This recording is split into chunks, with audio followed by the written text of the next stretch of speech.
lupa di subscribe, nyalakan lonceng notifikasi, like, dan komen video ini. Halo teman-teman semuanya, welcome back to my YouTube channel. Kembali lagi di Ratna Amalia Channel. Di channel aku ini kita akan banyak belajar untuk materi persiapan SKB CPNS Formasi Penyuluh Pertanian. Oh iya teman-teman, yang belum nonton video aku sebelumnya bisa klik linknya. Aku taruh di description box di bawah ya. Oke teman-teman, di video aku yang kali ini kita akan belajar materi SKB CPNS part 1 tentang apa tugas dan kegiatan penyuluh pertanian. Oke teman-teman, langsung aja kita ke slide. Oke teman-teman, sebelumnya kita kan mau jadi penyuluh pertanian nih. Kita juga harus tahu nih tentang apa itu pertanian. Oke, teman-teman, definisi ini diambil dari UU nomor 16 tahun 2006 tentang sistem penyuluhan pertanian, perikanan, dan kehutanan. Nanti kalian bisa dicek ya. Oke, jadi pengertian dari pertanian adalah seluruh kegiatan yang meliputi usaha hulu, usaha tani, agroindustri, pemasaran, dan jasa penunjang pengelolaan sumber daya alam hayati dalam agroekosistem yang sesuai dan berkelanjutan dengan bantuan teknologi, modal, tenaga kerja, dan manajemen untuk mendapatkan manfaat yang sebesar-besarnya bagi kesejahteraan masyarakat. Nah, pertanian di sini itu mencakup tanaman pangan, hortikultura, perkebunan, dan peternakan. Oh, mungkin teman-teman bertanya-tanya apa itu hortikultura ya? Mungkin nanti bisa di-googling aja untuk definisi lengkapnya, tapi gambaran umumnya hortikultura itu tentang tanaman sayur, tanaman buah, bunga, dan juga obat-obatan gitu ya. Oke teman-teman, kita masuk ke slide selanjutnya tentang penyuluhan pertanian. Tadi kan definisi dari pertanian tuh. Sekarang definisi dari penyuluhan pertanian. Penyuluhan pertanian adalah proses pembelajaran bagi pelaku utama dan pelaku usaha agar mereka mau dan mampu untuk menolong dan mengorganisasikan dirinya dalam mengakses informasi pasar, teknologi, permodalan, dan sumber daya lainnya sebagai upaya untuk meningkatkan produktivitas, efisiensi usaha, pendapatan, dan kesejahteraan, serta meningkatkan kesadaran dalam pelestarian fungsi lingkungan hidup. Oke teman-teman, mungkin ini panjang banget, tapi aku kasih tips ya. Buat kalian kalau mau paham tentang definisinya, kalian bisa ambil poin-poin pentingnya aja, gitu ya. Karena biasanya untuk soal-soal SKB yang keluar itu, nanti akan ada definisi, terus ini adalah apa gitu ya. Kalian lihat aja poin-poinnya, oh tentang pembelajaran, pelaku utama, pelaku usaha, dan sebagainya. Oh ini definisi penyuluhan gitu ya. Oke. Nah, tadi di definisi yang di slide sebelumnya tentang penyuluhan pertanian itu kan ada pelaku utama sama pelaku usaha. Nah, itu sebenarnya apa sih gitu kan? Nah, jadi gini teman-teman, penyuluhan pertanian ini punya sasaran. Sasarannya ada sasaran utama sama sasaran antara. Kalau sasaran utama itu dibagi menjadi dua, yaitu pelaku utama dan pelaku usaha. Pelaku utama di sini adalah petani, pekebun, peternak, beserta keluarga intinya. Jangan lupa ya, ada kata-kata keluarga intinya. Jadi nggak cuma petani aja, pekebun aja, atau peternak aja, tapi beserta keluarga intinya. Itu poinnya. Kemudian pelaku usaha. Pelaku usaha adalah perorangan warga negara Indonesia atau korporasi yang dibentuk menurut hukum Indonesia yang mengelola usaha pertanian. Itu ya teman-teman. Mungkin contohnya kalau yang pelaku usaha ini misalnya usaha penggilingan padi gitu ya. Kayak gitu. Atau contoh lainnya nanti kalian bisa googling sendiri gitu ya. Oke, terus sasaran antara, di sini yang dimaksud sasaran antara itu adalah kelompok atau lembaga pemerhati pertanian, serta generasi muda dan tokoh masyarakat. Gitu. Kita bicara tentang penyuluh pertanian. Jadi, apa itu penyuluh pertanian? Penyuluh pertanian itu adalah perorangan warga negara Indonesia yang melakukan kegiatan penyuluhan.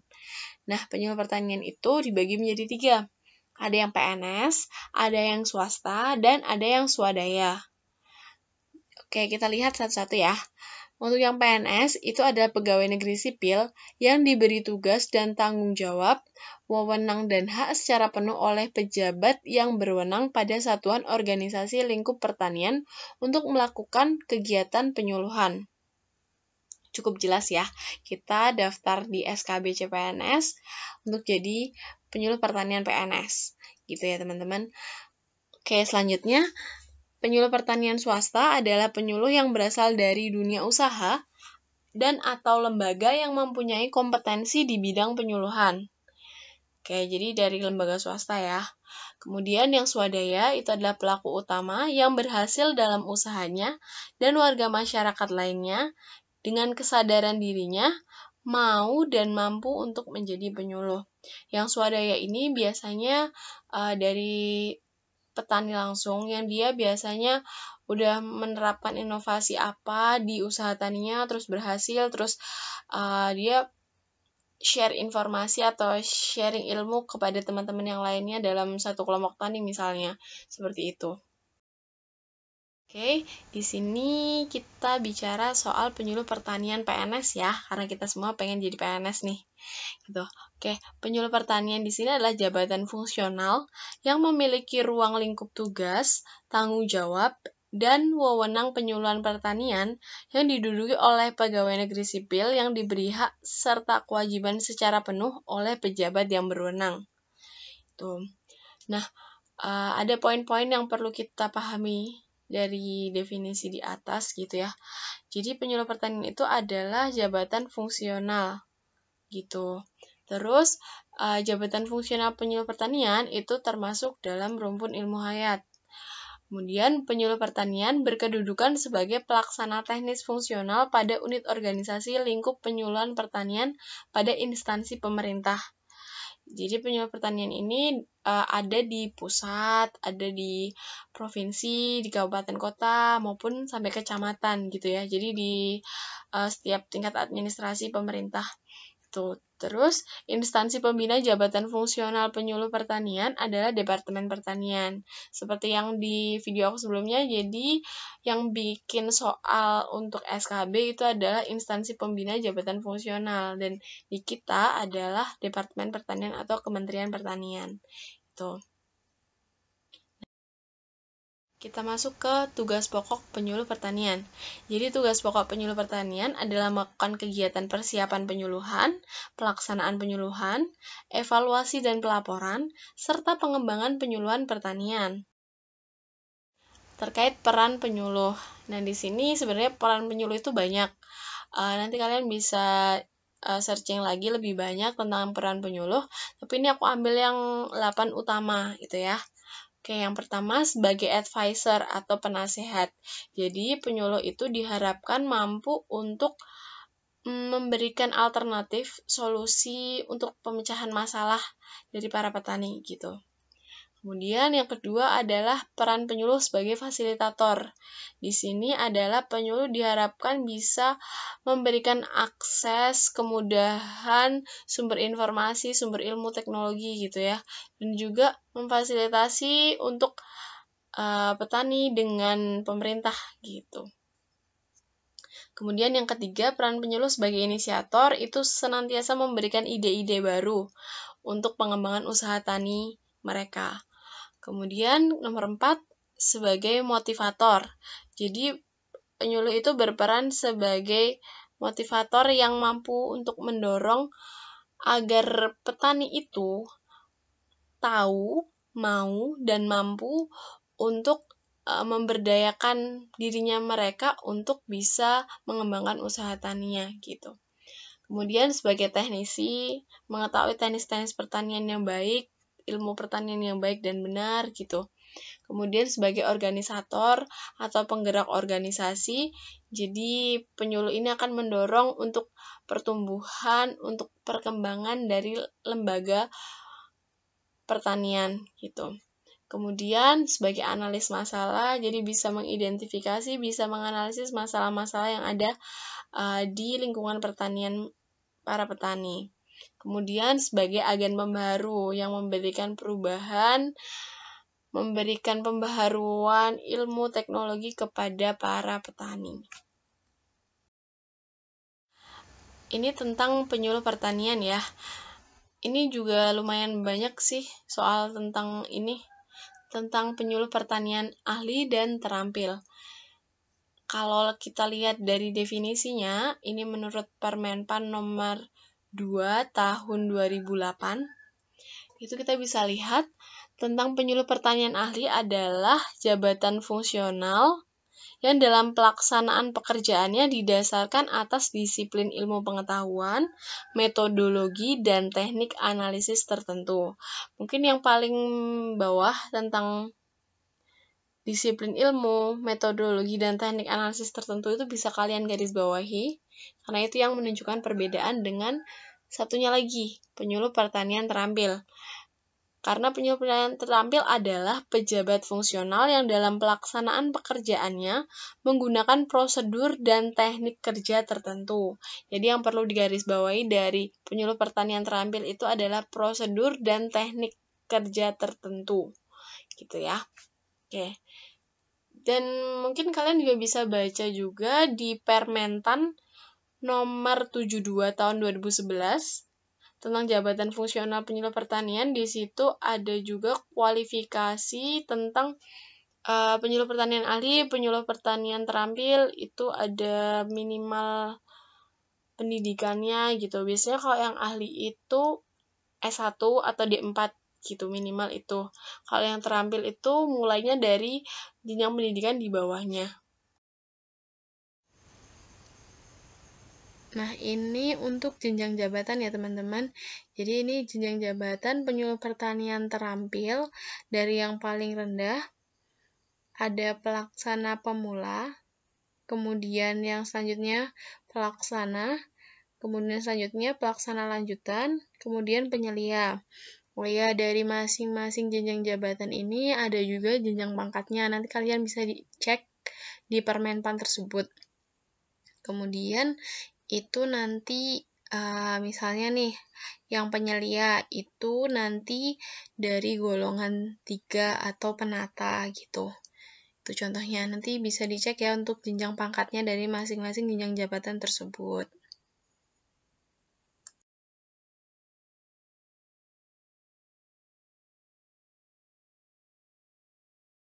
Sama, ini selanjutnya tentang jenjang jabatan penyuluh pertanian ahli. Itu ada ahli pertama, ahli muda, ahli madya, sama utama. Oke, itu ya. Jadi kalian harus tahu nih, dihafalin aja yang penyuluh pertanian terampil itu urutannya gimana, yang penyuluh pertanian ahli urutannya gimana gitu. Karena aku lihat beberapa soal itu sering keluar juga gitu ya. Kita masuk ke unsur kegiatan penyuluh pertanian.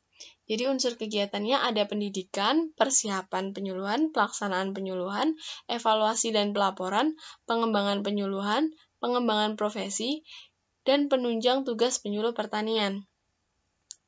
Oke, kita bahas satu-satu ya. Yang pertama adalah pendidikan. Nah, pendidikan ini ada 3 nih. Yang pertama, pendidikan sekolah dan memperoleh ijazah atau gelar. Oke, itu jelas ya. Kemudian pendidikan dan pelatihan fungsional di bidang pertanian, serta memperoleh surat tanda tamat pendidikan dan pelatihan atau sertifikat. Kemudian pendidikan dan pelatihan prajabatan. Oke, itu untuk pendidikan. Kegiatan penyuluh adalah mempersiapkan penyuluhan. Jadi, persiapan penyuluhan ini ada 4. Yang pertama, identifikasi potensi wilayah. Yang kedua, memandu penyusunan rencana usaha tani, meliputi RUK, RKK, RKD, RKPD, atau PPP. Untuk ini nanti saya akan bikin videonya tersendiri ya teman-teman, karena ini lumayan banyak menurut saya materinya gitu ya. Jadi tetap pantengin channel aku gitu ya. Oke, kemudian yang selanjutnya penyusunan program penyuluhan pertanian. Kemudian penyusunan rencana kerja tahunan penyuluh pertanian. Nah, teman-teman, aku berencana untuk membuat video dari masing-masing poin ini. Gitu ya. Karena menurut aku materinya lumayan banyak dan lumayan penting. Penting banget gitu ya. Selanjutnya adalah pelaksanaan pelaksanaan penyuluhan.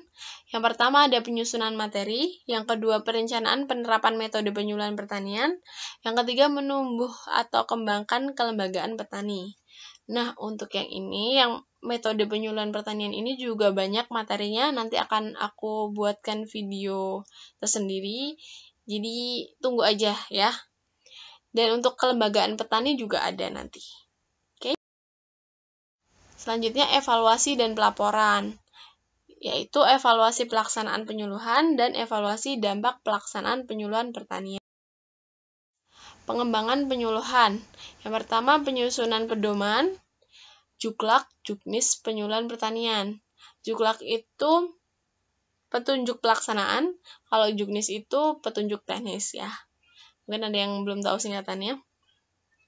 Yang kedua adalah kajian kebijakan pengembangan penyuluhan pertanian. Dan yang ketiga, pengembangan metode atau sistem kerja penyuluhan. Selanjutnya adalah pengembangan profesi. Di sini ada pembuatan karya tulis ilmiah di bidang pertanian, kemudian penerjemahan atau penyaduran buku-buku dan bahan-bahan lain di bidang pertanian, kemudian pemberian konsultasi di bidang pertanian yang bersifat konsep kepada institusi dan atau perorangan. Penunjang tugas penyuluh. Yang pertama ada peran serta dalam seminar atau lokakarya atau konferensi, kemudian keanggotaan dalam tim penilai jabatan fungsional penyuluh pertanian, kemudian keanggotaan dalam dewan redaksi penerbitan di bidang pertanian, kemudian memperoleh penghargaan atau tanda jasa, kemudian keanggotaan dalam organisasi profesi. Selanjutnya yang terakhir adalah perolehan gelar kesarjanaan lainnya. Oke teman-teman, banyak ya kegiatan penyuluh pertanian gitu ya. Mungkin kita biasanya membayanginnya penyuluh ya datang terus ngasih penyuluhan, ngasih sosialisasi gitu ya. Ternyata ini lebih kompleks lagi gitu ya. Oke, nanti kalian bisa pelajari lagi teman-teman untuk materinya. Link materinya nanti aku sertakan di description box ya. Seperti biasa. Oke, nanti kalau misalnya kalian ada tambahan, ada sharing materi atau sharing ilmu terkait penyuluh pertanian, nanti bisa di-share, bisa di-komen, dan bisa di-like juga. Oke. Untuk video aku yang kali ini cukup sekian. Terima kasih udah menonton video aku. Mohon maaf jika masih banyak kekurangan, dan aku harap akan ada saran dari teman-teman semua yang nonton video ini. Itu ya. Jangan lupa tunggu video-video aku berikutnya, karena akan lebih dalam lagi soal penyuluh pertanian ini. Terima kasih. Sampai jumpa di video selanjutnya.